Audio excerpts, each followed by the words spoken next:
പ്രിയമുള്ളവരെ, ഇന്നലെ ചാനൽ 24-ൽ ആശുപത്രികൾ ബഹുരാഷ്ട്ര കുത്തക കമ്പനികൾ ഏറ്റെടുക്കുമ്പോൾ എന്ന വിഷയത്തെ ആസ്പദമാക്കി നടന്ന ചർച്ചയിൽ ഇന്ത്യൻ അക്യുപങ്ചർ പ്രാക്ടീഷണേഴ്സ് അസോസിയേഷൻ സംസ്ഥാന joint secretary Altaf Muhammad, acupuncture practitioner Altaf Muhammad, അതെ IAPA ജോയിന്റ് സെക്രട്ടറി കൂടിയ അൽതാഫ് മുഹമ്മദ് തൻ്റെ അഭിപ്രായം തുറന്നു പറയുന്നതിൽ കാണിച്ച ആ ഒരു ചങ്കൂറ്റത്തെ, ആ ഒരു ആർജവത്തെ അഭിനന്ദിക്കാതിരിക്കാൻ വയ്യ.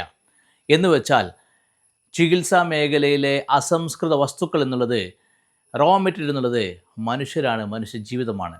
അതുകൊണ്ട് അത് വെച്ച് ചികിത്സ എന്ന കച്ചവടം മുമ്പോട്ട് പോകുമ്പോൾ സ്വാഭാവികമായും ലാഭം മാത്രം ലക്ഷ്യം വെച്ചുള്ള കച്ചവടത്തിന് എത്രത്തോളം അപകടമുണ്ടാകുമെന്ന സൂക്ഷ്മത ജനങ്ങളിൽ ഉണ്ടാകണമെന്നും ഇതിന് ഓരോ വ്യക്തികളും അവരവർ ബോധവാന്മാരാവുക അല്ലാതെ മറ്റു നിവൃത്തിയില്ല എന്ന് പറയുന്നത് വളരെ അത്യാവശ്യമായ ഒരു കാര്യമാണ്. എന്ന് വെച്ചാൽ പലരും സർജറിക്കും മറ്റു പല സാഹചര്യങ്ങളും കൺസെൻറ്റ് ഒപ്പിട്ട് കൊടുക്കുമ്പോൾ വാസ്തവത്തിൽ എന്താണ് ഒപ്പിട്ട് കൊടുക്കുന്നത് ശ്രദ്ധിക്കാതെ ധൃതിയിൽ അങ്ങനെ ഒപ്പ് വാങ്ങിപ്പോകുന്ന സാഹചര്യത്തിൽ അവർ വഞ്ചിക്കപ്പെടുന്നതിനെ പറ്റി അവർ സൂക്ഷിക്കുന്നില്ല, ശ്രദ്ധിക്കുന്നില്ല എന്നുള്ള കാര്യം വളരെ പ്രസക്തമാണ്. അതുകൊണ്ട് ഇന്ന് നടന്ന ചർച്ച വീഡിയോ ശകലങ്ങൾ കേരളം മുഴുവൻ അലയടിക്കണമെന്ന് ഞാൻ ആഗ്രഹിക്കുന്നു. കൂടെ അൽതാഫ് മുഹമ്മദിനെ മുക്തകണ്ഠം പ്രശംസിക്കുകയും ചെയ്യുന്നു.